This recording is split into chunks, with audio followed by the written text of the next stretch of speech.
Pie-in-the-sky political promises don't pass muster at Hall's Bakery. Churning out Chorley cakes and other stomach-filling fare since 1933, it went into administration 3 years ago before being rescued by the founder's grandson. Joe Hall, a former soldier, doesn't blame the government for that, but he does say that after 13 years in power, it's grown complacent. When I voted Labour for Tony Blair in 1997, I really believed the country needed a change. The Conservatives have been in for a long time, and it definitely needed to happen. I think my own opinion is that right now, the country needs a change. And I'm leaning towards the Conservatives as the party that can provide that change. His customers show a similar distaste for the current state of affairs.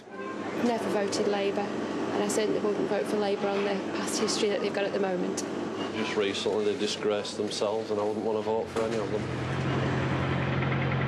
The general election will be won or lost in constituencies like Chorley.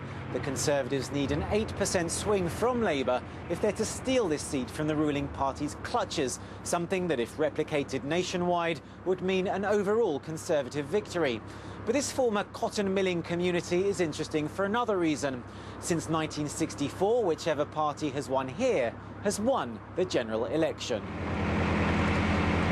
Chorley, in other words, is a swing seat, akin to, say, Florida or Colorado in US elections. This time round, it matters even more than usual. This election is likely to be very close, closer than we've seen for some time. And that means that every vote will count in marginal constituencies and every seat will count when it comes to election day. Along the waterways that fed Chorley's once booming cotton mills, we find a glimmer of hope for Gordon Brown. I always vote Labour, I always have done, sort of thing, you know. It's not done so bad. Fishing for votes here will not be a foregone conclusion. The people of Chorley and marginals like it know that come May the 6th, their votes will most definitely count. Elliott, Gotkine, Bloomberg News, Chorley, northwest England.